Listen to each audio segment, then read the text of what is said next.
En esta lección vamos a hablar sobre la justicia universal. En concreto vamos a ver cómo funcionan en algunos países la justicia universal y cómo ha sido aplicada, de manera resumida. En general se puede hablar de justicia universal pues cuando un país intenta perseguir delitos cometidos en otros países por considerarse delitos universalmente prohibidos, porque atentan a derechos fundamentales reconocidos globalmente. Es decir, se aplican una norma del derecho penal internacional que proviene de una fuente válida del derecho, en el que se describe conductas que son punibles y se determina con precisión la pena. El problema radica cuando nos preguntamos si una norma de derecho internacional penal puede ser aplicada por la jurisdicción interna, es decir, por el juez de un Estado, en el que no está contemplado ese delito, pero sí está contemplado el derecho penal universal. Este problema se planteó en España en el caso llamado Xilingo. Pues son una serie de sentencias, en estos casos la Audiencia Nacional es la competente, y una sentencia de la Audiencia Nacional del 19 de abril de 2005, en el que se trataron los hechos ocurridos en Argentina durante la dictadura militar. Y en estos años el militar responsable era Adolfo Xilingo. Se entendió que los hechos cometidos eran constitutivos de un delito de lesa humanidad por la causación de la muerte de 30 personas y además se aplicó una serie de circunstancias de alevosía, detención ilegal y tortura del Código Penal del 95. Eso lo veremos más adelante, cómo se concluye la cuestión. En general, el principio de jurisdicción universal ha sido aplicado por diferentes países, por tribunales de algunos países. En España, se ha aplicado, ha habido procesos judiciales por los crímenes cometidos en Argentina, Chile, Guatemala y Salvador. En la sentencia del 96, ya hablando de otros tribunales, del Tribunal Internacional de Justicia de La Haya, reconoció ya en el 96, como digo, el derecho de los Estados a ejercer la jurisdicción universal en materia de genocidio, es decir, genocidio cometido en otro país. En concreto, en Alemania, el Tribunal Constitucional de la República Federal de Alemania, en el 2000, declaró que el genocidio constituía la violación más grave de los derechos humanos, y que es el caso clásico para aplicar la jurisdicción universal, porque de esta manera se persigue que no queden impunes delitos tan terribles, tan horrendos como los de genocidio, y que atentan contra uno de los bienes jurídicos más importantes de la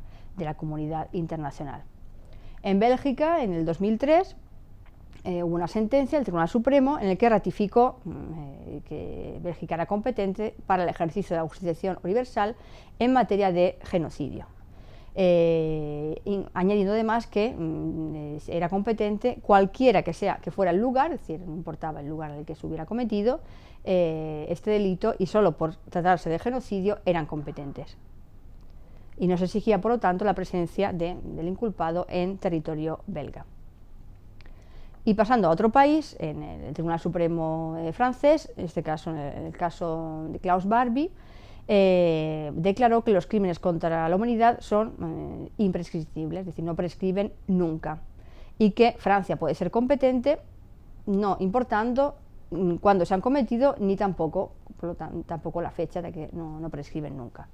Y en este caso, esos delitos, la noción de frontera que se utiliza para ver la competencia, para determinar la competencia de los tribunales, para ver qué país es competente, es totalmente ajena y no se tiene que tener en cuenta. Y por último, pasando a otro país, en el Reino Unido, y ya un caso en el que sí que inició en España, el Tribunal de Apelación de la Cámara de los Lores, en el 99, en el caso Pinochet, dijo que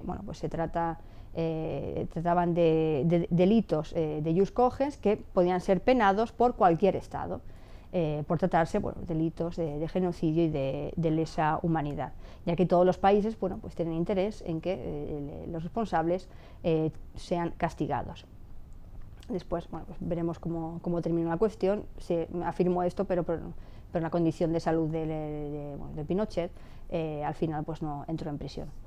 En España, bueno, pues empezó todo con una serie de denuncias, en el caso, bueno, estaban implicadas Argentina y Chile, una serie de denuncias presentadas en 1996 por la Unión de Progresistas de Fiscales ante la Audiencia Nacional de Madrid, que es la competente, por delitos de genocidio y terrorismo. La competencia, bueno, recayó en el juez Garzón en octubre del 98, el que se vino a enjuiciar lo que era la Operación Cóndor, ¿no?, que era un programa de represión internacional en el que habían cooperado tanto los gobiernos argentinos como Chile, los gobiernos militares.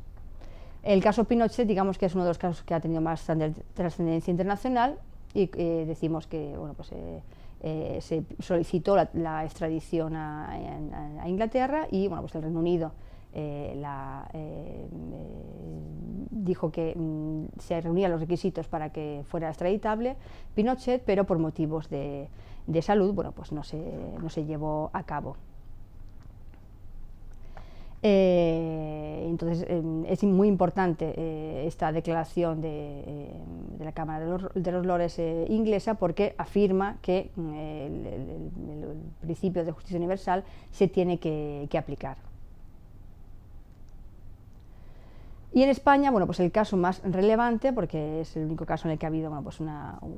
condena efectiva, fue el del militar argentino que hemos hablado antes, Adolfo Scilingo.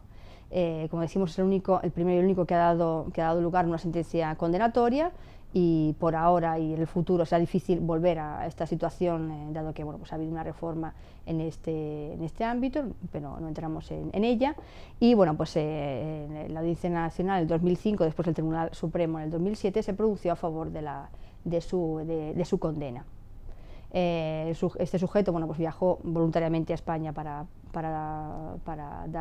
declarar en el caso, y se decretó enseguida, pues, la prisión provisional. Fue condenado, pues, a un poco más de 600 años de prisión en primera instancia, y después, en el 2007, el Tribunal Supremo decretó una prisión de 1000 años, ¿no?, después con la aplicación de los límites máximos. Y bueno, pues se le condenó por una serie de delitos de asesinato y detención ilegal que cometió en Argentina, en la Escuela Superior de Mecánica de la Armada, y se consideró que este tipo de delitos se englobaban dentro de los delitos contra la humanidad. Muchas gracias por vuestra atención, nos vemos en la próxima lección.